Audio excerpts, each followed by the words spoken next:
marché moins loin, et pas beaucoup beau. C'est vraiment à toi. Et bon, t'es beau, oui, et bon, t'es beau, t'es et bon, t'es beau, oui, et bon. Donc, la maman, non, et pas beaucoup beau. Parents, chers concitoyens, essayez de rafraîchir un peu la mémoire des gens diaboliques comme les Angoto, qui se permettent un matin de se lever et d'insulter notre peuple, mon peuple, le peuple ouais, ce peuple qui a subi le martyre de la crise en Côte d'Ivoire depuis 2002 jusqu'au 11 avril 2011. Et par la suite, qui est un peuple que les gens ont voulu passer forcément pour un peuple indigne, un peuple belliqueux, un peuple barbare. Et ceux qui faisaient ce travail, bien entendu, c'était les Angoto. En son temps, en 2011, j'avais interpellé dans une interview, dans une déclaration, le capitaine Alakwado, qui était le porte-parole de la primature Soussoro, et qui chaque fois dans cette déclaration disait, ce sont des jeunes guerriers qui ont des armes, qui défendent, ce sont des jeunes guerriers qui attendent des miliciens guerriers. Je l'ai interpellé au cours d'une déclaration pour dire, chef frère, mais quand vous parlez des miliciens guerriers, vous êtes en train d'attirer et d'attiser et de créer des conditions d'un génocide. Parce que vos forces vont s'attaquer directement aux guerriers comme étant les adversaires. Pourtant, les guerriers ne sont pas tous les adversaires de Ouattara. Donc voilà qui est clair. Et ce discours a été encouragé par Ouattara lui-même au Golfe et par tous ceux qui l'ont entouré. Et ça aboutit le 28 mars, le 29 mars, à un génocide ouais, où les soldats des FRCI conduits par le Séni Fofana et d'autres militaires ont contrôlé les cartes d'identité de nos parents et les pourchassaient, les tuer. Cet état de fait a alerté la communauté internationale qui finalement s'est vue obligée avec l'épiscopat de créer un camp qu'on appelait le camp de Naïbi, qui était sous surveillance onusienne. Donc il devait être à partir de cet instant patrimoine onusien. Ce camp, parce qu'il y avait des guerriers dedans, Ouattara a dit dans cette déclaration à plusieurs reprises qu'il ne voulait pas que ce camp existe à Biokwe. Il a fait plusieurs déclarations là-dessus. Il a dit qu'il ne voulait pas que ce camp existe à Biokwe. Pour lui, il est président, donc le pays est pacifié, il faut que tout le monde sorte. Mais ce qu'il sait et qu'il ne disait pas, c'était que ces soi-disant militants-là, et ces FRCI et ces Burkinabés qu'il a envoyés dans notre région, comme les Amadé Ourini qui étaient en armes, continuaient encore à décimer les villages, à s'attaquer impunément à nos parents, à les tuer, à exécuter les gens. Parce que les exécutions sommaires ne se sont pas arrêtées qu'au 11 avril. Et il a été organisé avec la complicité du préfet, du sous-préfet, du commandant de gendarmerie, la police qui était à Biokwe. Il a été organisé un jour le démantèlement de ce camp de Naïbi. Ça a été fait avec la plus grande violence, où ils ont incendié le camp. Les partisans de Ouattara ont incendié le camp avec la complicité du préfet qui était là ce jour-là, la complicité de l'ONUCI. Les images sont là, on peut les montrer. Et ils ont incendié le camp, ils ont tué des guerriers encore, ils ont transporté des corps dans des bennes qui sont allés enterrer encore dans d'autres nouvelles fosses communes, au-delà des fosses communes qu'ils ont créées déjà suffisamment. Depuis le 29 mars 2011. Donc c'est ce génocide-là, c'est de ça que les guerriers, les Oué parlent à Ngloto. Qu'est-ce que toi, en tant que fille de la région, as-tu dit à ton patron relativement aux assassinats massifs qui ont eu lieu à Naïbli? Tes frères, les guerriers, les jeunes Oué, qui ont été exécutés froidement sous les yeux du préfet, sous les yeux du commandant de la gendarmerie et de la police. Qu'est-ce que tu en dis?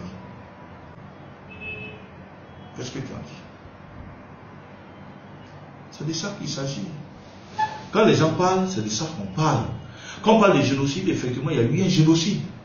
Parce que le génocide, là, ce que tu ne sais pas, c'est que le génocide, là, c'est un crime qui vise un groupe national, une ethnie ou un groupe religieux. Mais quand on contrôle les cas d'identité des gens et qu'on les tue sur la base de leur patronyme, qu'est-ce que cela veut dire en gros? Toi et tes faux docteurs qui allez vous pavaner dans des coins comme l'hôtel du disciple d'Abidjan pour raconter des anneries, pour les prévendre. Vous êtes indignes. Des élus qui vous ont suivi sont comme vous, des moutons, des ânes comme vous. Vous n'avez aucune dignité. Parce que moi je le dis toujours. Je dis on peut être des amis et se dire la vérité. Moi j'étais à Ouattara, mais demande à Amadou Gon, demande à Ouattara lui-même. Quand moi je le rencontre, je leur dis la vérité. Quand je les rencontre, je leur dis la vérité. Il faut ressortir la substance des faits pour que le chef puisse savoir comment les réparer.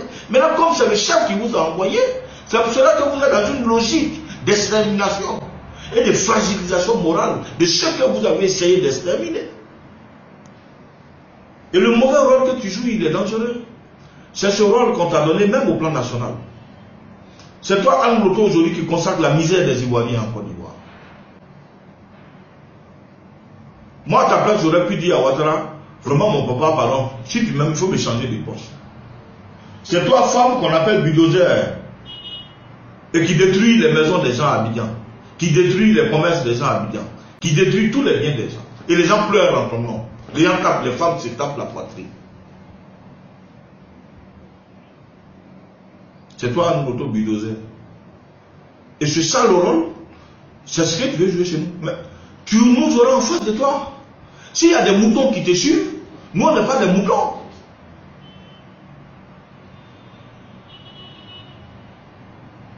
S'il y a des moutons qui te suivent pour leur argent, pour de l'argent, nous on n'est pas des moutons, moi je ne te suivrai pas.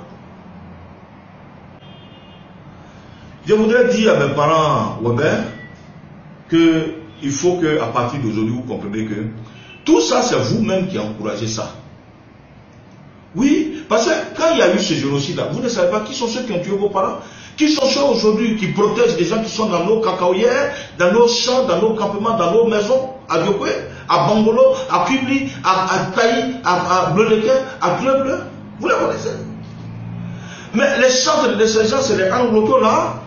Mais quand ces gens-là viennent vers vous, et puis vous leur donnez votre suffrage, et puis ils deviennent élus. Un élu, un député a pour rôle de défendre sa région, les intérêts de sa population. Mais eux, ils défendent les ventes. Ils s'en foutent de vous. S'il faut vous tuer tous pour qu'eux, ils mangent là, c'est ce qui les intéresse. Vous n'êtes rien pour eux. Imaginez-vous qu'un auto ne soit pas élu député, ou qu'elle ne soit pas élu président du conseil régional. Elle peut se réclamer fille de la région. Son patron même qui l'envoie là, quand il va lui dire non, c'est moi là-bas, il n'y a rien, il va lui dire mais tu ne dis pas la vérité. Parce que s'il n'y a rien, pourquoi est-ce que toi, depuis je t'envoie là-bas, tu n'as jamais été élu?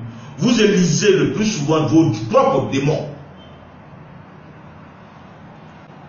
Ça aurait été dans une autre région de la Côte d'Ivoire. Aujourd'hui, les cadres allaient se réunir et essayer de protester contre ça. Les élus allaient se réunir et protester contre ça. Mais regardez vos élus hier. Vos élus hier, ils sont dans des maisons. Quand ils te voient, ils te disent ah vraiment ce qu'elle a dit là, moi je ne suis pas dedans. Mais ils étaient là tous hier derrière elle. Pourtant ils nous appellent pour dire non, ce qu'elle a fait là vraiment, c'est pas... Mais vous êtes des irresponsables, vous êtes des moutons. Vous êtes des moutons. Vous les mêmes, vous êtes allés tromper nos parents. Nos parents vous ont élu en vous faisant confiance, pensant que vous allez défendre les intérêts. Aujourd'hui, vous avez donné vos voix au RHDP. Pourtant, hier, il y avait des candidats à RHDP, ils ont tous été battus chez nous.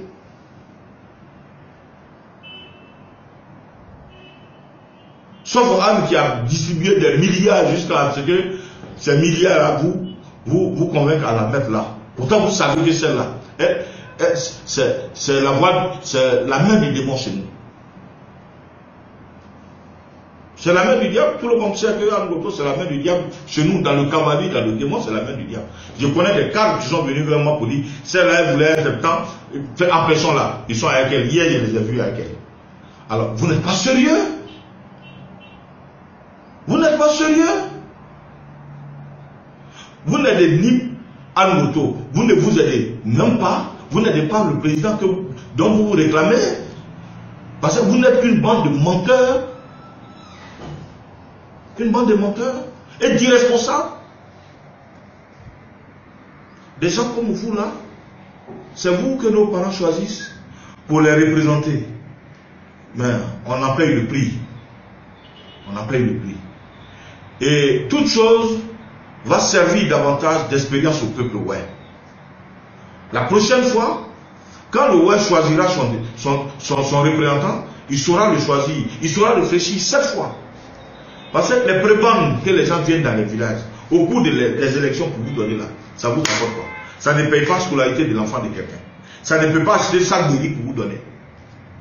Vous êtes 1000, on vous donne 1 million. Vous êtes 100, on vous donne 100 000 francs.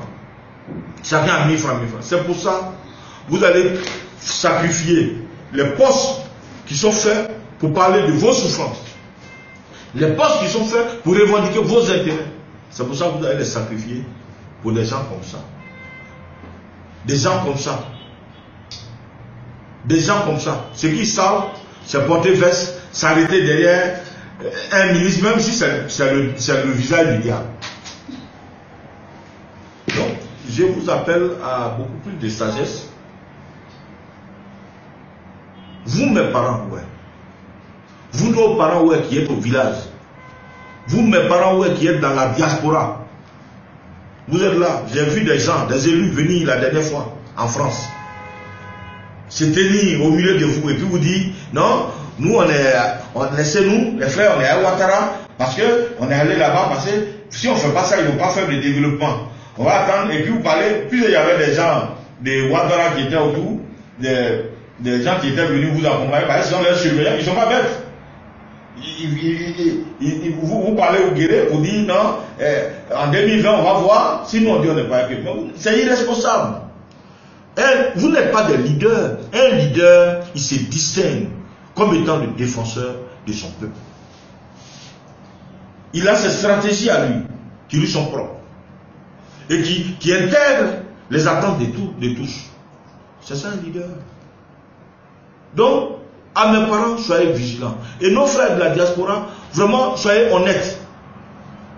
Les politiques qui viennent, qui sont des passages en France, aux États-Unis, mais ils vont vous donner quoi? Vos parents ici, là, qui comptent sur vous.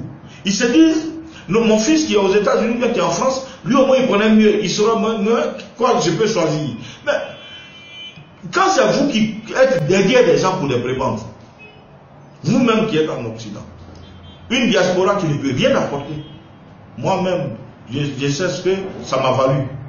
Quand je partais constamment à Paris pour parler en son temps de la CNC, tu es même à l'opposition, on pense que tu as des milliards à distribuer.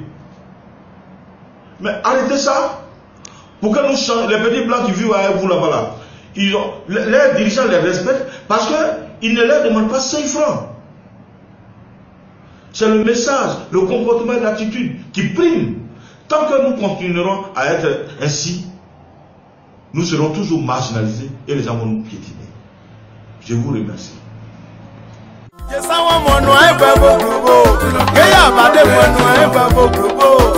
Papa le Manuel Babo Grubo, Mapo le Manuel Babo Grubo. sagwe mone.